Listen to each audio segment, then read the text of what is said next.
തുറന്നു കിടക്കുന്ന വാതിലുള്ള റോഷ്നിയെ അകത്തേക്ക് കയറി. ഹാളിൽ സുഭദ്രയും മുത്തശ്ശിയും വല്യമ്മയും അവരുടെ മകളും ഇരിക്കുന്നുണ്ട്. മൂഡ് ശരിയല്ലാത്തത് കൊണ്ടാവാം റോഷ്നി ആരെയും നോക്കാതെ സ്റ്റെപ്പിന്റെ ഭാഗത്തേക്ക് നടന്നത്. കുഞ്ഞി സ്റ്റെപ്പ് കയറുമ്പോൾ സുഭദ്ര ശബ്ദം കേട്ട് റോഷ്നി ഒന്ന് തിരിഞ്ഞു. നിന്റെയും ഹരിയുടെയും ജാതകം നോക്കി. അത് പറയുമ്പോൾ സുഭദ്രയുടെ മുഖത്തെ വിഷമം കണ്ടപ്പോൾ റോഷ്നിയുടെ നെഞ്ചു നേടിച്ചു. അവളുടെ കണ്ണുകൾ സെറ്റിലിരിക്കുന്ന ഓരോരുത്തരിലേക്കും പാഞ്ഞു പാഞ്ഞു പോയി. ആർക്കും ഒരു മുഖമില്ലാത്ത പോലെ. മുത്തശ്ശിയുടെ മുഖത്തും എന്തൊരു ടെൻഷൻ. എന്നിട്ട് നെഞ്ചിടിക്കുന്നത് മുന്നിൽ ഇരിക്കുന്നവർ കേൾക്കുമോ എന്നൊരു ഭയം റോഷനിയുടെ ഉള്ളിലുണ്ട്. നിങ്ങൾ തമ്മിൽ പൊരുത്തമില്ലെന്നാണ് തിരുമേനി പറഞ്ഞെന്ന്. നിങ്ങളെ ഒരിക്കലും ചേർത്ത് വെക്കാൻ പറ്റില്ലെന്ന്. സുഭദ്ര ഒന്നും മിണ്ടുന്നില്ലെന്ന് കണ്ടതും വല്യമ്മയുടെ മകളാണ് അത് പറഞ്ഞത്. റോഷ്നിയുടെ കണ്ണുകൾ നിറഞ്ഞു. തൊണ്ടയിലൂടെ ഉമ്മിന്നിൽ ഇറങ്ങിപ്പോയപ്പോൾ അവൾക്ക് വേദനിച്ചു. ഇനിയിപ്പോ എന്ത് ചെയ്യുമെന്ന ഒരു ടെൻഷനിലാണ് എല്ലാവരും. ഇത് വേണ്ടെന്ന് വെച്ചാലോ? മുത്തശ്ശി ചോദിക്കുമ്പോൾ റോഷ്നി ഒന്നും മിണ്ടാതെ നിറഞ്ഞ കണ്ണുകളോടെ അവരെ ഒന്ന് നോക്കിയ ശേഷം തിരിഞ്ഞു നടന്നു. അവൾ പോന്നു നോക്കി എല്ലാവരും പരസ്പരം ഒന്ന് നോക്കി. ഈ പറഞ്ഞതിന് അവൾ എന്തെങ്കിലും ഒന്ന് തിരിച്ചു പറയുമെന്ന് കരുതി. അതുണ്ടായില്ല. റൂമിലേക്ക് വന്ന് വാതിലടച്ചതും പാനിന്റെ പോക്കറ്റിൽ നിന്ന് ഫോൺ എടുത്ത് ഹരിയുടെ നമ്പറിലേക്ക് വിളിച്ചു. ഓഫീസിൽ എത്തുന്നതേ ഉണ്ടായിരുന്നുള്ളൂ. പ്രതീക്ഷിക്കാത്ത കോൾ കണ്ടപ്പോൾ അവനത് അറ്റൻഡാക്കി ചെവിയിലേക്ക് വെച്ചു. ഹലോ. ഹരിയുടെ ശബ്ദം കേട്ടപ്പോൾ റോഷ്നി അതുവരെ അടക്കി പിടിച്ച കരച്ചിൽ പുറത്തേക്ക് വന്നു. ഹേയ്, എന്തു പറ്റി? എന്തിനാ നീ കരയുന്നത്? അവളുടെ തേങ്ങൽ കേട്ടപ്പോൾ ഹരിയുടെ കണ്ണുകൾ ചുരുങ്ങി. വല്ലാത്തൊരു ടെൻഷനിൽ അവൻ ചോദിച്ചു. റോഷ്നിക്കൊന്നും പറയാൻ പറ്റുന്നില്ല. ആകെ മൊത്തം സങ്കടം. കരച്ചിൽ നിൽക്കണ്ടേ? റോഷ്നി, കാര്യം പറയടി. എന്താ രാവിലെ? ഞാൻ വരാത്തത് കൊണ്ടാണോ? നാളെ വരാം, ഉറപ്പായിട്ടും നാളെ വരാം. സത്യമായിട്ടും ഇപ്പൊ വരണോ? ഞാൻ വല്ലാത്തൊരു ടെൻഷനും സങ്കടവും ഒക്കെ അവന്റെ വാക്കുകളിൽ ഉണ്ടായിരുന്നു. റോഷ്നിക്ക് കൂടുതൽ സങ്കടം വന്നു. പിടിച്ചു നിൽക്കാൻ പറ്റാത്തത്ര സങ്കടം. ഹരി അപ്പോഴേക്കും ഓഫീസിലെത്തിയിരുന്നു. റോഷ്നി കരയുവാണെന്ന് അല്ലാതെ ഒന്നും മിണ്ടുന്നില്ലെന്ന് കണ്ടതും അവൻ ഫോൺ കട്ടാക്കി. സീറ്റ് ബെൽറ്റ് അഴിച്ച ശേഷം ഹരി റോഷ്നിയുടെ നമ്പറിലേക്ക് വീഡിയോ കോൾ ചെയ്ത്. കോൾ എന്താ കട്ടാക്കിയെന്ന സങ്കടത്തിൽ നിൽക്കുമ്പോഴാണ് വീഡിയോ കോൾ വരുന്നത്. മുഖം അമർത്തി തുടച്ച് റോഷ്നി കോൾ അറ്റൻഡ് ആക്കി. എന്തു പറ്റി? കാര്യം പറഞ്ഞീ? അവളെ ചുവന്ന് കയറിയ മുഖത്തേക്ക് നോക്കി ഹരി ടെൻഷനോടെ ചോദിച്ചു. റോഷ്നി ബെഡിലേക്ക് കമിഴ്ന്ന് കിടന്നു. അവളെ കാണാൻ തരത്തിൽ ഫോൺ പിടിച്ചു. നമ്മുടെ കല്യാണം നടക്കുവോ? നമുക്ക് ഒളിച്ചോടിയാലോ? റോഷ്നി കണ്ണൊക്കെ അമർത്തി തുടച്ചുകൊണ്ട് ചോദിക്കുമ്പോൾ ഹരി അവളുടെ മുഖത്തേക്ക് നോക്കി. പിച്ചും പെയ്യും പറയുന്ന കാര്യം പറയടി. ഇപ്പോഴും കാര്യം പറയുന്നത് കറിഞ്ഞിട്ട് വേറെ എന്തൊക്കെയോ പറയുവാണെന്ന് തോന്നിയപ്പോൾ അവനെത്തിരി ദേഷ്യത്തിൽ പറഞ്ഞു. നമ്മുടെ ജാതകം തമ്മിൽ ചേർച്ചയില്ലെന്ന്, നമ്മൾ തമ്മിൽ ചേരാൻ പാടില്ലെന്ന് എന്തോ ഒരു തിരുമേനി പറഞ്ഞത്രേ. പറയിലും കറിയിലും കഴിഞ്ഞു. ഹരി ഒന്നും മിണ്ടാതെ സ്ക്രീനിൽ കാണുന്ന അവളുടെ മുഖത്തേക്ക് നോക്കി ശ്വാസം ആഞ്ഞു വലിച്ചു വിട്ടു. റോഷ്നി അപ്പോഴും കരയുവാണ്. അങ്ങനെ പറഞ്ഞാൽ നിനക്കെന്നെ വേണ്ടേ? പിന്നെ വേണ്ടേ? കരഞ്ഞ കണ്ണുകളോടെ അവനെ തുറച്ചു നോക്കിക്കൊണ്ട് ചോദിച്ചു. എനിക്ക് വേണം, പക്ഷേ ആരും സമ്മതിക്കില്ല. ഇവിടെയും അവിടെയും ഒക്കെ ജാതകത്തിനും പൊരുത്തത്തിനും അത്രയും പ്രാധാന്യം കൊടുക്കുന്നവരാണ്. അതുകൊണ്ടാ ഞാൻ പറഞ്ഞത് നമുക്ക് ഒളിച്ചോടിയാലോ?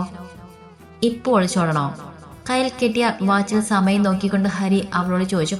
റോഷ്നിയുടെ കരച്ചിലും സങ്കടവും ഒക്കെ എങ്ങോട്ടോ പോയതുപോലെ അവൾക്ക് വല്ലാത്ത ദേഷ്യം വന്നു. നിനക്കൊരു സങ്കടവും തോന്നുന്നില്ലേ?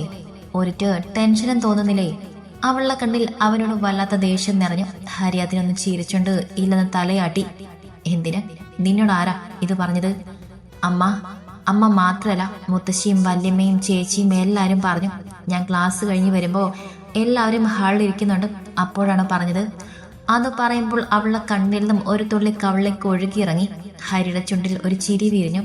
പുറത്തേക്ക് വരാതെ കീഴ്ചുണ്ട് കടിച്ചു പിടിച്ചുകൊണ്ട് അവനെ ഒതുക്കി പിടിച്ചു. അതിനെന്താ? ജാതകം പൊരുത്തപ്പെടാതെ എത്ര പേര് കല്യാണം കഴിക്കുന്നുണ്ട്, ഒരുമിച്ച് ജീവിക്കുന്നുണ്ട്. അതൊന്നും കുഴപ്പമില്ല. ഞാൻ മരിച്ചു പോകുമെന്നൊന്നും പറഞ്ഞില്ലല്ലോ. ഹരി ചിരി മായച്ചുകൊണ്ട് അവളോട് കാര്യം ചോദിച്ചു. റോഷ്നി കയ്യിലുള്ള ഫോൺ ബെഡിലേക്ക് ഇട്ടുകൊണ്ട് മുഖം ബെഡിലേക്ക് അമർത്തി കിടന്നു. അങ്ങനെയൊക്കെ തന്നെയാണ് അവളുടെ മനസ്സിൽ. ഒത്തിരി ആഗ്രഹിച്ച് ജീവിക്കാനുള്ള ഭാഗ്യമില്ലാതെ വന്നാൽ പിന്നെ എടി കുഞ്ഞിപ്പെണേ, എനിക്ക് നിന്നെ കാണാൻ പറ്റുന്നില്ലടി. ആ കിടപ്പിലും ഹരിയുടെ ശബ്ദം അവൾ കേട്ടു. സ്ക്രീനിൽ കാണുന്ന കറങ്ങാത്ത ഫാനിലേക്ക് അവനൊരു ചിരിയോടെ നോക്കി. അവരൊക്കെ നിന്നെ പറ്റിച്ചതാ കുഞ്ഞി, അല്ലാതെ നമ്മുടെ ജാതകത്തിൽ ഒരു പൊരുത്തക്കേടുമില്ല. 10 പൊരുത്തമുണ്ട്. ജാതകം നോക്കിയ ശേഷം എന്റെ വല്യച്ഛനും നിന്റെ അച്ഛനും എന്നെ വിളിച്ചു പറഞ്ഞതാ. നിന്നെ പറ്റിക്കാൻ അവരൊക്കെ ചുമ്മാ പറഞ്ഞതാകും. ഹരി സ്ക്രീനിലേക്ക് നോക്കി പറയുമ്പോൾ സ്ക്രീനിൽ റോഷ്നിയുടെ മുഖം തെളിഞ്ഞു. കണ്ണൊക്കെ ഇപ്പോഴും ചുവന്ന് കലങ്ങി തന്നെയാണ്. പക്ഷെ ആ മുഖത്ത് ഒരു തെളിച്ചവും വെളിച്ചവും ഒക്കെയുണ്ട്. ആണ് എന്നൊരു ഞെട്ടൽ ഭാവവും. സത്യം, പോയി ചോദിച്ചു നോക്ക്. അവളുടെ വീങ്ങി നിറഞ്ഞ ചുവന്ന മുഖത്തേക്ക് നോക്കി ഒത്തിരി ഇഷ്ടത്തോടെ ഹരി പറഞ്ഞു. റോഷ്നി ഒന്നും മിണ്ടാതെ തല കുലുക്കി ഫോൺ കട്ടാക്കാനായി കൈ നീട്ടി. വെക്കലേ, 1 മിനിറ്റ്. ഹരി അതും പറഞ്ഞുകൊണ്ട് അവന്റെ ഫോൺ സ്ക്രീനിൽ അമർത്തി ഒരു ഉമ്മ കൊടുത്തു. സ്നേഹം കൊണ്ട് ഉള്ള നിറഞ്ഞൊഴുകിയപ്പോൾ എങ്ങനെയെങ്കിലും അത് അവളെ അറിയിക്കണമെന്ന് തോന്നി. അമർത്തി ഉമ്മ വെച്ച ആ ശബ്ദം റോഷ്നിയുടെ കവളിൽ തട്ടിയതുപോലെ അവളെ ചുണ്ടിലൊരു ചിരി തിരിഞ്ഞു. പെട്ടെന്ന് അങ്ങനെ കേട്ടപ്പോൾ ഞാൻ പേടിച്ചു പോയി. എങ്ങനെയെങ്കിലും മരിച്ചാലും വേണ്ടില്ല, ഞാൻ ഈ കല്യാണം നടത്തും. പക്ഷെ പെട്ടെന്ന് എനിക്ക് ഭയങ്കര സങ്കടമായി, പേടിയായി. ചുണ്ടിലൊരു ചിരി ഉണ്ടെങ്കിലും കണ്ണുകൾ നിറഞ്ഞിരുന്നു. ഹരി ഒന്നും മിണ്ടാതെ കണ്ണെടുക്കാതെ അവളുടെ മുഖത്തേക്ക് നോക്കി. അടുത്തുണ്ടായിരുന്നെങ്കിൽ അമർത്തി അമർത്തി ആ മുഖം മൊത്തം ചുംബിക്കാനുള്ള ഒരു കൊതി അവൻ്റെ ഉള്ളിൽ നിറഞ്ഞു. പക്ഷേ അടുത്തില്ലല്ലോ. നാളെ ക്ലാസ്സിന് പോവണ്ട, രാവിലെ ഞാൻ വരാം, നമുക്കൊന്ന് കറങ്ങാൻ പോവാം. ഹരി അവളുടെ കണ്ണുകളിലേക്ക് നോക്കി പ്രണയത്തോടെ പറയുമ്പോൾ റോഷ്നി തർക്കിക്കാൻ നിൽക്കാതെ തല കുലുക്കി കാണിച്ചു. ആ നിമിഷം അവൻ്റെ കൂടെ ഇരിക്കാൻ അവൾ അത്രമാത്രം ആഗ്രഹിച്ചിരുന്നു. എന്നാ ചെല്, നുണ പറഞ്ഞവരോട് പോയി ചോദിക്ക്. കരയിപ്പിച്ചതിനും ടെൻഷൻ അടുപ്പിച്ചതിനും കാര്യമായി തന്നെ പോയി ചോദിക്ക്. ഹരി ചിരിയോടെ പറയുമ്പോൾ റോഷ്നി തല കുലുക്കിക്കൊണ്ട് സമ്മതിച്ചു കൊടുത്തു. ഫോൺ കട്ടാക്കി ഫോൺ ബെഡിൽ തന്നെ ഇട്ട ശേഷം അവൾ ബെഡിൽ നിന്നിറങ്ങി ഡോർ തുറന്ന് പുറത്തേക്ക് ഓടിയിറങ്ങി. റോഷ്നി സ്റ്റെപ്പ് ഓടി ഇറങ്ങുമ്പോൾ സുഭദ്ര മുകളിലേക്ക് സ്റ്റെപ്പ് കയറുകയാണ്. റോഷ്നി സുഭദ്രയെ കണ്ടതും തുറച്ചു നോക്കി. ആ നോട്ടത്തിൽ തന്നെ അവളോട് പറഞ്ഞത് കള്ളമാണെന്ന് അവൾക്ക് മനസ്സിലായെന്ന് സുഭദ്രയ്ക്ക് മനസ്സിലായി. ഞാൻ വല്ല കടുങ്കയും ചെയ്ത് നോക്കാൻ വന്നാണോ? സുഭദ്രയെ നോക്കി അവൾ കടുപ്പിച്ച് ചോദിക്കുമ്പോൾ സുഭദ്ര അവളിൽ നിന്ന് തുറച്ചു നോക്കി. ആ നുണ എന്റെ മുഖത്ത് നോക്കി പറയുമ്പോൾ എന്റെ മനസ്സിൽ എന്താകും, ഞാൻ അതെങ്ങനെ ഉൾക്കൊള്ളും എന്നമ്മ ചിന്തിച്ചോ? എന്റെ അപ്പോഴത്തെ മാനസികാവസ്ഥ എന്താകുമെന്ന് നിങ്ങൾ ആരെങ്കിലും ചിന്തിച്ചോ? ദേഷ്യത്തിൽ പറഞ്ഞു തുടങ്ങിയതാണെങ്കിലും ഇടയ്ക്ക് അവളെ ശബ്ദമിടറി. അവസാനമായപ്പോഴേക്കും അവളുടെ കണ്ണുകൾ നിറഞ്ഞു. സുഭദ്ര ഒന്നും മിണ്ടാതെ ഹാളിലിരിക്കുന്നവരെ മുഖം ചേരിച്ചു നോക്കി. പറഞ്ഞതാണ് അവരോട് 100 വട്ടം ഇങ്ങനെയൊന്നും വേണ്ടെന്ന് പറഞ്ഞതാണ്. പക്ഷെ ആരും സമ്മതിച്ചില്ല. കുഞ്ഞി, ഞങ്ങളൊരു തമാശയ്ക്ക് ചുമ്മാ നിന്നിന്ന് പ്രാങ്കാക്കാൻ ചെയ്തതല്ലേ? വല്യമ്മയുടെ മക്കൾ സെറ്റിൽ നിന്ന് എഴുന്നേറ്റ് ചിരിച്ചുകൊണ്ട് പറയുമ്പോൾ റോഷ്നി ചുവന്ന് കയറിയ മുഖത്തോടെ അവളൊരു നോട്ടം നോക്കി. നിന്റെ പ്രാങ്കും ക്രൂങ്കുമൊക്കെ അങ്ങോട്ട് എടുത്താൽ മതി, എന്റെ നേരെ എടുക്കാൻ നോക്കണ്ട. ദേഷ്യത്തിൽ തന്നെയാണ് പറഞ്ഞത്. ആ വാക്കുകളിലും അവളെ മുഖഭാവത്തിലും കാര്യം കൈവിട്ടു പോയെന്ന് എല്ലാവർക്കും തോന്നി. റോഷ്നിയുടെ നോട്ടം മുത്തശ്ശിയുടെ നേർക്കായി. എല്ലാരും കൂടെ നിർബന്ധിച്ചപ്പോ സമ്മതിച്ച് പോയതാണ് മോളെ, അല്ലാതെ ഞങ്ങൾ എങ്ങനെ ചെയ്യുവോ? നീ അതും പറഞ്ഞ് വഴക്കിടുമ്പോ ഞങ്ങൾ തന്നെ സത്യം പറയും. ആ സമയത്ത് സന്തോഷം കൂടുവല്ലേ ചെയ്യുക. ഈ കരഞ്ഞ നീ ഞങ്ങളെ കെട്ടിപ്പിടിച്ച് വട്ടം കറക്കുമെന്ന് കരുതിയില്ലേ? എല്ലാം നീ ആയി കുളമാക്കിയില്ലേ? വല്യമ്മ ചീരിയോടെ പറയുമ്പോൾ റോഷ്നി അവിടെ മുന്നിൽ വന്നു നിന്നു. ഈ നിൽക്കുന്ന നിങ്ങളുടെ മകൾ ഒരുത്തിന്റെ കൂടി ഒളിച്ചോടിപ്പോയെന്ന് ഞാൻ നുണ പറഞ്ഞാൽ നിങ്ങളുടെ അവസ്ഥ എന്താകും? അതിന്റെ ടെൻഷനിൽ തല കറങ്ങി വീണ് കരച്ചിലൊക്കെ കഴിഞ്ഞിരിക്കുമ്പോൾ ഞാൻ അവൾ ഒളിച്ചോടി പോയിട്ടിരുന്ന് പറഞ്ഞാൽ നിങ്ങൾക്ക് സന്തോഷമാകുമോ? അതുവരെ കരഞ്ഞ കണ്ണുനീർ മറന്ന് നിങ്ങൾ എന്നെ കെട്ടിപ്പിടിച്ച് ഉമ്മ വെക്കോ? പറ. റോഷ്നി അവിടെ മുഖത്ത് നോക്കി ഓരോന്ന് പറഞ്ഞതും വല്യമ്മയുടെ നാക്ക് താഴോട്ടിറങ്ങി. എന്തു പറഞ്ഞിട്ടും അവളുടെ ഉള്ളിലെ ദേഷ്യം അങ്ങോട്ട് മാറുന്നില്ല. ഞാൻ കയറി വരുമ്പോൾ തന്നെ സത്യം എന്നോട് പറഞ്ഞ എത്ര സന്തോഷത്തോടെ ഞാനത് കേട്ടിരുന്നു. എല്ലാം നശിപ്പിച്ചില്ലായി. ആദ്യം കുറെ നുണ പറഞ്ഞ് പറ്റിക്കും, കരയിപ്പിക്കും. അത് കഴിഞ്ഞ് ഓരോലക്ക. എന്നെ കൊണ്ട് കൂടുതലൊന്നും പറയിപ്പിക്കരുത്. കുഞ്ഞി, മുത്തശ്ശി നീണ്ടണ്ട. മുത്തശ്ശിക്കെങ്കിലും ഇവരെ പറഞ്ഞ് മനസ്സിലാക്കായിരുന്നു. അന്നേരത്തെ പൊട്ടപ്പൊത്തിക്ക് ഞാൻ വല്ല അവിവേകവും കാണിച്ചാൽ നിങ്ങളൊക്കെ അതെങ്ങനെ സഹിക്കും? അന്നേരം നെഞ്ചിത്തടിച്ചിട്ട് കാര്യമില്ല. അങ്ങനെയൊന്നും അവൾ ചെയ്യില്ല. എന്നാലും ചുമ്മാ മുന്നിൽ നിൽക്കുന്നവരെ ഒന്ന് പേടിപ്പിക്കാൻ അവൾ തട്ടിവിട്ടു. ആരും ഒന്നും മിണ്ടിയില്ല. മിണ്ടാതെ തലയും താഴ്ത്തി നിന്നു. കുറച്ച് സമയം കൊണ്ട് ഞാൻ എന്തൊക്കെ ആലോചിച്ച് പേടിച്ചെന്ന് നിങ്ങൾക്കൊന്നും പറഞ്ഞാൽ മനസ്സിലാവില്ല. അതിന് സ്വന്തം അനുഭവങ്ങൾ വരണം. റോഷ്നി പറയുമ്പോൾ വല്യമ്മ അവിടെ മകളെ ഒന്ന് നോക്കി. റോഷ്നിയുടെ കണ്ണുകളും അവളിലായിരുന്നു. അതെന്താ നീ അങ്ങനെ പറഞ്ഞത്? എന്റെ കുഞ്ഞിന് ജാതകത്തിൽ പൊരുത്തമുണ്ടാവില്ല എന്നല്ലേ പറയാൻ വന്നത്, അല്ലേ? വല്യമ്മയുടെ അതുവരെ ഉണ്ടായിരുന്ന ഭാവം മാറി. റോഷ്നിയുടെ ചുണ്ടിലൊരു പുച്ചച്ചിരി വിരിഞ്ഞു.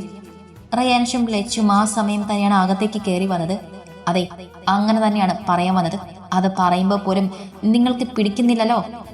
അപ്പോ എന്റെ മുഖത്ത് നോക്കി അങ്ങനെ പറഞ്ഞപ്പോ എനിക്കെന്ത് മാത്രം വേദനിച്ചിട്ടുണ്ടാകും ആലോചിച്ചോ? ഞങ്ങളൊരു തമാശയ്ക്ക് ചെയ്തതല്ലേ കുഞ്ഞി, അതിന് ഇത്ര ദേഷ്യപ്പെടേണ്ട കാര്യമുണ്ടോ? നിങ്ങൾക്കത് തമാശയാകും, പക്ഷെ എനിക്കത് എന്റെ ജീവിതമാണ്. അത് വെച്ച് തമാശ കളിക്കാൻ ഞാൻ സമ്മതിക്കില്ല. റോഷ്നി കടുപ്പിച്ചു പറഞ്ഞിട്ട് നേരെ നോക്കിയത് സുഭദ്രയുടെ മുഖത്തേക്കാണ്. സുഭദ്രയുടെ കണ്ണുകൾ നിറഞ്ഞിട്ടുണ്ട്. എല്ലാരും കൂടി ഓരോന്നും പറഞ്ഞ് നിർബന്ധിച്ചപ്പോ അങ്ങോട്ട് പറഞ്ഞു പോയതാണ്. ഈ നിൽക്കുന്ന സ്ത്രീയുടെ മകളെ ഞാൻ പറഞ്ഞപ്പോ അവർക്ക് പൊള്ളി. ഇന്ന് പറഞ്ഞ കള്ളം അവളുടെ ജീവിതത്തിലും വരാമെന്ന് പറഞ്ഞപ്പോ അവർക്കത് പിടിച്ചില്ല. അപ്പോഴാണ് എന്റെ അമ്മ അങ്ങനെ ഒരു കാര്യം എന്റെ മുഖത്ത് നോക്കി പറഞ്ഞത്. കുഞ്ഞി ഞാൻ സുഭദ്ര എന്തോ പറയാമെന്നും അവൾ കൈ പൊക്കി അതിനെ തടഞ്ഞു. എല്ലാവരും ഓരോന്നും പറഞ്ഞ് നമ്മളെ ഫൂളാക്കും. അതിനൊന്നും നിന്നു കൊടുക്കരുത്.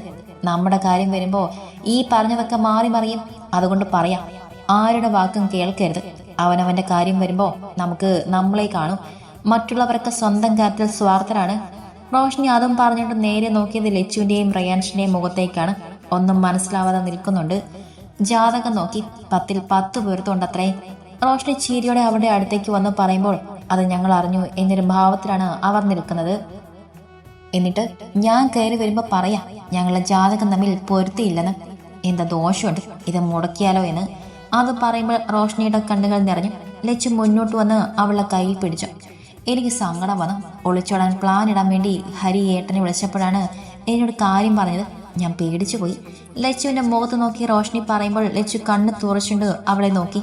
ഈ സമയം കൊണ്ട് ഒളിച്ചോടാൻ പ്ലാൻ ഇട്ടോ എന്നതുപോലെ ഒരു നോട്ടം. റയാൻഷിന്റെ ചുണ്ടിൽ മാത്രം ഒരു ചിരിയുണ്ട്.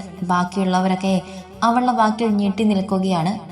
പിന്നെ അതിനെക്കുറിച്ച് അവളൊരു സംസാരം ഉണ്ടാവാതിരിക്കാൻ വേണ്ടി ലച്ചു റോഷ്നിയുടെ കൈയും പിടിച്ചുകൊണ്ട് മുകളിലേക്ക് നടന്നു. പോകുന്ന പോക്കിൽ റോഷ്നി വല്യമ്മയെന്ന് നോക്കി. അന്ന് ഹരിയുടെ മുഖത്ത് നോക്കി അവർ അങ്ങനെയൊക്കെ പറഞ്ഞതിന് ശേഷം അവരെ കാണുമ്പോൾ അവൾക്കൊരു വീർപ്പാണ്. വാ, ലച്ചു റോഷ്നിയുടെ കയ്യിൽ പിടിച്ചു വലിച്ചുകൊണ്ട് പറഞ്ഞത്. റോഷ്നി അവളുടെ കൂടെ മുകളിലേക്ക് നടന്നു. റയാൻ സുഭദ്രയെ ഒന്ന് നോക്കി മുന്നോട്ട് നടന്നു. എന്തൊരു സ്വഭാവമാണ്, വളർത്തു ദോഷമാണ്. എന്ത് ചെയ്താലും സപ്പോർട്ട് ചെയ്യാൻ 2 ഏട്ടന്മാരുണ്ടെന്നുള്ള അഹങ്കാരം. ഇത് നാളെ നിങ്ങൾക്ക് തന്നെ ദോഷമാവാതിരിക്കട്ടെ, എനിക്ക് അത്രേ പറയാനുള്ളൂ. മുന്നോട്ട് നടന്നവൻ വല്യമ്മയുടെ വാക്ക് കേട്ടപ്പോൾ മുന്നോട്ട് നടക്കാതെ അവരെന്ന് തിരിഞ്ഞു നോക്കി. അവളുടെ സ്ഥാനത്ത് ആരായാലും അങ്ങനെ പ്രതികരിക്കും വല്യമ്മേ. അതിന് വളർത്തു ദോഷമെന്നല്ല പറയേണ്ടത്. അവൾ കെട്ടാൻ പോകുന്നവനുള്ള ഇഷ്ടം കൊണ്ടാണ്. അതിന് അവളെ വഴക്ക് പറഞ്ഞിട്ട് കാര്യമില്ല. ബുദ്ധിയും വിവരവും ഇല്ലാതെ നിങ്ങൾ പറഞ്ഞതാണ് തെറ്റ്. ദേഷ്യത്തിലൊന്നും പറഞ്ഞില്ലെങ്കിലും അവന്റെ വാക്കുകളിൽ വല്ലാത്തൊരു കടുപ്പമുണ്ടായത്. ആരും ഒന്നും മിണ്ടിയില്ല. വല്യമ്മ എന്തോ ചുണ്ടുകൾക്കിടയിലിട്ട് പിറുപിറുക്കുന്നുണ്ട്. റയാൻഷ അത് നോക്കാതെ മുകളിലേക്ക് നടക്കാൻ ഒരുങ്ങി. അപ്പോഴാണ് ലച്ചു താഴേക്ക് വരുന്നത്. അവൾ വന്ന ഉടനെ നേരെ അടുക്കളയിൽ കയറി കോഫി ഉണ്ടാക്കി. അതുകൊണ്ടാണ് റൂമിലേക്ക് പോവാറുള്ളത്. നടന്നോ, ഞാൻ കോഫി കൊണ്ടുവരാം. ലച്ചു അവന്റെ മുന്നിൽ വന്ന് നിന്നപ്പോൾ അവൾ പറഞ്ഞു, കോഫി ഒന്നും വേണ്ട, നീ വാ. അവളുടെ കൈ പിടിച്ചുകൊണ്ട് അവൻ മുകളിലേക്ക് തന്നെ നടന്നു. അവർക്കുള്ളത് കൊണ്ടാവാം. അവനെ ധിക്കരിക്കാതെ അവളും അവന്റെ കൂടെ മുകളിലേക്ക് നടന്നു. അല്ലെങ്കിൽ എന്തു പറഞ്ഞാലും ഒരു കപ്പ് കോഫി അവൾ ഉണ്ടാക്കി അവന്റെ കയ്യിൽ കൊടുക്കും. എന്തു പറയുന്നു നിന്റെ നാത്തൂൻ? അവരുടെ റൂമിന്റെ ഡോർ തുറന്ന് അകത്തേക്ക് കയറുമ്പോൾ റയാൻ ചോദിച്ചു. ഉന്തി തള്ളി കുളിക്കാൻ വിട്ടിട്ടുണ്ട്. കുറച്ച് തണുത്ത വെള്ളം വീഴുമ്പോൾ ആ ചൂടൊന്ന് കുറഞ്ഞു കിട്ടും. ഹോ, ഇങ്ങനെയുണ്ടോ പെൺകുട്ടികൾ? തോളിൽ നിന്ന് സാരി കുത്തി പിന്നഴിച്ചുകൊണ്ട് അവൾ പറയുമ്പോൾ ഷർട്ട് അഴിച്ചു മാറ്റി ചേറിലേക്ക് ഇട്ടുകൊണ്ട് റയാൻ ലച്ചുവിന്റെ അറയിലൂടെ ചുറ്റിപ്പിടിച്ച് അവളുടെ തോളിലേക്ക് താടി കുത്തി. ആ പെൺകുട്ടിയെയാണ് നിന്റെ ഏട്ടൻ വിവാഹം കഴിക്കാൻ പോകുന്നത്. അതെന്റെ ഏട്ടന്റെ ഭാഗ്യമാണ്. അവനെ പറഞ്ഞ് പൂർത്തിയാക്കാൻ സമ്മതിക്കാതെ ലച്ചു ഇടയിൽ കയറി പറഞ്ഞു. ഒപ്പം അവന്റെ മുഖത്തിന് നേരെ തിരിഞ്ഞു നിന്നു. ആണോ, നിന്റെ ഏട്ടന്റെ ഭാഗ്യാണോ? അപ്പോ ആ ഏട്ടന്റെ അനീതിക്ക് ഭാഗ്യമുണ്ടോ? തോളിന് സാരി അഴിച്ച നിലത്തേക്ക് ഇട്ടുകൊണ്ടാണ് അവൻ ചോദിച്ചത്. ലച്ചു അതെന്ന് ചിരിച്ചു. ഈ ഏട്ടന്റെ അനീതി ഞങ്ങളുടെ ജീവിതത്തിലേക്ക് വന്നു തന്നെ ഞങ്ങളുടെ വലിയ ഭാഗ്യല്ലേ? ലച്ചു പറഞ്ഞു നിർത്തിയതും റയാൻഷ് അവളുടെ ചുണ്ടിലേക്ക് അവന്റെ ചുണ്ടിനെ മുട്ടിച്ചു കഴിഞ്ഞിരുന്നു. ആ ചുംബനം മുറിക്കാതെ സാരി മൊത്തത്തിൽ ആയിഷ നിലത്തേക്ക് ഇട്ടുകൊണ്ട് അവൻ ലച്ചുവിനെ ചുറ്റിപ്പിടിച്ചിട്ട് ബാത്റൂമിൽ കയറി വാതിലടിച്ച് ലോക്കാക്കി. ആ ഡോർ പിന്നെ 1 മണിക്കൂർ സമയം എടുത്തുകൊണ്ടാണ് തുറന്നത്. നാളെ വരണോ? സ്ക്രീനിൽ കാണുന്ന മുഖത്തേക്ക് നോക്കി ഹരി ചോദിച്ചതും ബെഡിന്റെ ഹെഡ് ഡ്രസ്സിൽ വെച്ച ഫോണിലേക്ക് റോഷ്നി ദേഷ്യത്തിലൊന്ന് നോക്കി. ഹരി ഒന്ന് ചിരിച്ചു കൊടുത്തു. നിന്റെ വീട്ടിലുള്ളവരൊക്കെ എന്ത് കരുതും? നിശ്ചയം കഴിയാതെ ഇങ്ങനെ കറങ്ങാൻ പോവാന്നൊക്കെ വീട്ടുകാർ സമ്മതിക്കില്ല. പിന്നെ എന്തിനാ നേരത്തെ അങ്ങനെ പറഞ്ഞത്? എന്നെ ഓരോന്നും പറഞ്ഞ് പൂതിപ്പെടുത്തിയിട്ട് കൊണ്ടുപോവാതെ ഇരുന്നാലുണ്ടല്ലോ. പുരിക്കം പൊക്കി ഇത്തിരി ദേഷ്യത്തിൽ റോഷ്നി പറഞ്ഞു. അത് നേരത്തെ ഒരു മൂഡിൽ അറിയാതെ പറഞ്ഞു പോയതല്ലേ. അപ്പം നീ എൻ്റെ അടുത്തുണ്ടായിരുന്നെങ്കിൽ സത്യമായിട്ടും ഞാനൊരുമ്മ തന്നിരുന്നു. അതെപ്പോഴും തന്നല്ലോ. അത് പറയുമ്പോൾ സ്ക്രീനിൽ അവൻ ഉമ്മ വെച്ചതും അതിന്റെ ശബ്ദം അവളുടെ ചെവിയിൽ പതിഞ്ഞതും അവളുടെ മനസ്സിലേക്ക് വന്നു. ഹരിയുടെ ചുണ്ടിലും ഉണ്ടായിരുന്നു ഒരു ചിരി. അത് കാണുന്നത് തന്നതല്ലേ. ഇത് കണ്ടിട്ട് അത്രയും ഇഷ്ടത്തോടെ. ഹരി പറയുമ്പോൾ റോഷ്നി അവനെ നോക്കാതെ ബെഡിലേക്ക് മുഖം അമർത്തി. അവളെ ആ കാട്ടിക്കൊട്ടൽ കണ്ടതും ഹരി ഉറക്കാ ചിരിച്ചു. അയ്യോ, എന്റെ കുഞ്ഞിപ്പണിന് നാണോ? ഹരി ഒരു ചിരി ഒതുക്കി പിടിച്ചുകൊണ്ട് പറയുമ്പോൾ റോഷ്നി മുഖം ഉയർത്തി അവനെ നോക്കി. രാത്രി കിടക്കാൻ നേരം ഫോൺ വിളിച്ചതാണ്. നാളെ കറങ്ങാൻ പോകുന്നതിനെ കുറിച്ച് പ്ലാൻ ഇടുകയാണ് 2 പേരും. റോഷ്നി ബെഡിൽ കമിഴ്ന്ന് കിടക്കുകയാണ്. ഹരിയുടെ കണ്ണുകൾ റോഷ്നിയുടെ മുഖത്തുനിന്ന് താഴേക്ക് പോയി. നേരെ കിടക്ക് കുഞ്ഞി, ആദ്യത്തെ പോലെ ഒന്നുമല്ല. എൻ്റെയാണ് എന്നൊരു ഉറപ്പുള്ളത് കൊണ്ട് കണ്ണൊക്കെ വേണ്ടാത്തടത്തേക്ക് പോകും. പോവട്ടെ. റോഷ്നി അങ്ങനെ പറഞ്ഞതും ഹരി ഒന്നും മിണ്ടാതെ അവളെ മുഖത്തേക്ക് നോക്കി. ഇതാണ് അതിനെ കുറിച്ചൊന്നും പറയാൻ പോവാത്തത്. വലതും പറഞ്ഞാൽ ശരിക്ക് കണ്ടു പറഞ്ഞിട്ട് നേരെ കാണിച്ചു തരും പെണ്ണ്. അപ്പൊ പറഞ്ഞു വന്ന വിഷയം തെന്നി മാറിപ്പോയി. നാളെ രാവിലെ കൃത്യം 9 മണിക്ക് ഞാൻ റെഡിയായി നിൽക്കും. വന്നില്ലെങ്കിൽ ഞാൻ അങ്ങോട്ട് വരും, അറിയാലോ എന്നെ. റോഷ്നി ഭീഷണി പോലെ പറഞ്ഞപ്പോൾ ഹരി ഒരു ചിരിയുടെ സമ്മതിച്ചിട്ട് തല കുലുക്കി. നാളെ ഞാൻ സാരി കൊടുക്കണോ അതോ ചുരിദാർ? രണ്ടും വേണ്ട, നിനക്ക് എന്താണോ ഇഷ്ടം അതിട്ട് വന്നാൽ മതി. അവളെ പറഞ്ഞ് പൂർത്തിയാക്കാതെ അവൻ ഇടയിൽ കയറി. വല്ല സാരിയും ചുറ്റിക്കെട്ടി വന്നാ പെണ്ണ് കണ്ണിൽ സാരിയും പൊക്കിപ്പിടിച്ച് നടന്ന പോലെ അവൾ നടക്കും. എന്തിനാണ് വെറുതെ അങ്ങനെയൊക്കെ ഒരു സിറ്റുവേഷൻ ഉണ്ടാക്കുന്നത്? എന്നാ ഇതുപോലെ വന്നാലോ? ഒരു സ്ലീവ്ലെസ് ക്രോപ്പ് ടോപ്പും ഒരു ഷോർട്ട്സും ഇട്ടുകൊണ്ടാണ് അവളെ കിടപ്പ്. അങ്ങനെ ചോദിച്ചാലും അവൾ ഈ കോളത്തിൽ വരില്ലെന്ന് അവനറിയാം. നിനക്ക് ഇഷ്ടമുള്ളത് ഇട്ടിട്ട് വായോടി കുഞ്ഞിപ്പെണ്ണെ, എനിക്കൊരു കുഴപ്പമില്ല. ഇതിട്ടിട്ട് വരണ്ടെന്ന് പറഞ്ഞാൽ ആ പേരും പറഞ്ഞ് നിനക്കെന്റെ തലയിൽ കയറാനല്ലേ? ഹരി അവളെന്ന് കണ്ണ് പൊറപ്പിച്ച് നോക്കിക്കൊണ്ട് ചോദിച്ചതും റോഷ്നി ഒന്ന് ഉറക്കാ ചിരിച്ചു. ആ ചിരി കേട്ടുകൊണ്ട് കണ്ടുകൊണ്ടുമാണ് സുഭദ്ര വാതിൽ തുറന്ന് അകത്തേക്ക് കയറിയത്. റോഷ്നി കിടന്ന കിടപ്പിൽ കിടന്നുകൊണ്ട് ഒന്ന് തിരിഞ്ഞു നോക്കി. സുഭദ്രയ്ക്ക് ഹരിയെ കാണാം. അവർ വാതിൽക്കൽ തന്നെ നിന്നുകൊണ്ട് റോഷ്നിയെ നോക്കി. അമ്മ വന്നിട്ടുണ്ട്, ഞാൻ പിന്നെ വിളിക്കാം. വഴക്ക് കൂടാനൊന്നും പോവരുത്. എല്ലാവരും കൂടെ നിർബന്ധിച്ചപ്പോൾ ഒരു തമാശയ്ക്ക് അവരോടൊപ്പം നിന്നതാവും. വേണ്ടാത്തൊന്നും പറഞ്ഞ് അമ്മയെ വേദനിപ്പിക്കരുത് കേട്ടോ. ഹരി പറയുമ്പോൾ റോഷ്നി അവനെ നോക്കി തല കുലുക്കി. അപ്പം ഒത്തിരി ഇഷ്ടത്തോടെ കയ്യിൽ ഒരു ഉമ്മയും കൊടുത്തിട്ടാണ് അത് സ്ക്രീനിൽ വെച്ചു. സുഭദ്ര ഹരിയുടെ വാക്കുകൾ കേട്ട് മനസ്സിൽ നിറഞ്ഞു നിൽക്കുകയായിരുന്നു. വൈകുന്നേരം നടന്നതൊക്കെ അവൾ അവരോട് പറഞ്ഞു കാണണം. ഫോൺ കട്ടാക്കി റോഷ്നി കിടന്നെടുത്തുന്ന ബെഡിൽ ഇരുന്നുകൊണ്ട് സുഭദ്രയെ നോക്കി. അവളെ നോക്കാതെ തല താഴ്ത്തി നിൽക്കുകയാണ്. റോഷ്നി ഒന്ന് നീങ്ങി വന്ന് സുഭദ്രയുടെ കയ്യിൽ പിടിച്ചു വലിച്ച് ബെഡിലേക്ക് ഇരുത്തി. എന്താണ് എന്റെ സുന്ദരി അമ്മയുടെ മുഖം ഇങ്ങനെ? റോഷ്നി അവിടെ താടിയിൽ പിടിച്ച് കൊഞ്ചിച്ചുകൊണ്ട് ചോദിച്ചതും സുഭദ്ര നിറഞ്ഞ കണ്ണുകളോടെ അവളെ നോക്കി. നിന്നെ കരയ്ക്കാൻ വേണ്ടിയൊന്നുമല്ല അമ്മ അങ്ങനെ പറഞ്ഞത്. അവരെല്ലാരും കൂടെ ഓരോന്നും പറഞ്ഞ് നിർബന്ധിച്ചപ്പോൾ എന്റെ പൊട്ട പുതിക്ക് അങ്ങനെ തോന്നിയത്, അല്ലാതെ ഞാൻ എന്റെ കുഞ്ഞിനെ കരയിപ്പിക്കുവോ? അത് പറയുമ്പോഴേക്കും സുഭദ്ര കരഞ്ഞു തുടങ്ങിയിരുന്നു. റോഷ്നി സുഭദ്രയുടെ മടിയിലേക്ക് കയറിയിരുന്ന് അവരെ ചുറ്റിപ്പിടിച്ച് കവളിൽ അമർത്തി ഒരു ഉമ്മ കൊടുത്തു. അതെനിക്കറിയാലോ, എൻ്റെ അമ്മ ഒരു പാവം പിടിച്ച അമ്മയാണ്. ഇതുപോലെയുള്ള പ്രാങ്കൊന്നും എൻ്റെ അമ്മയുടെ ഈ കുഞ്ഞു ബുദ്ധിയിൽ ഉദിക്കില്ലെന്നും എനിക്കറിയാലോ. അപ്പോഴത്തെ സങ്കടത്തിൽ എന്തോ പറഞ്ഞതല്ലേ, അതവിടെ കഴിഞ്ഞു. ഇനി അതിനെക്കുറിച്ചൊരു സംസാരം വേണ്ട. ഇനിയുള്ള സംസാരം മുഴുവനും എൻ്റെ നിശ്ചയത്തെക്കുറിച്ചും കല്യാണത്തെക്കുറിച്ചും മതി. റോഷ്നി സുഭദ്രയുടെ കഴുത്തിൽ ചുറ്റി പിടിച്ചുകൊണ്ട് പറയുമ്പോൾ സുഭദ്ര അവളുടെ കവളിൽ ഒരു ഉമ്മ കൊടുത്തു. അമ്മയുടെ പൊന്നാണ്. അവർ അവളുടെ നെറ്റിയിലും അമർത്തി ഒരു ഉമ്മ കൊടുത്തു. റോഷ്നി ചിരിച്ചു. അമ്മയുടെ പൊന്ന്, നാളെ ഭാവി വരൻ്റെ കൂടെ ഒന്ന് കറങ്ങാൻ പോകും. മുടക്കൊന്നും പറയരുത്. പറഞ്ഞിട്ട് കാര്യമില്ല. തല പോയാലും ഈ വീട്ടിൽ നിന്ന് എന്നെ ഇറക്കി വിട്ടാലും ഞാൻ പോകും. ചിരിച്ചുകൊണ്ട് റോഷ്നി പറഞ്ഞതും സുഭദ്രയുടെ മുഖം മാറി.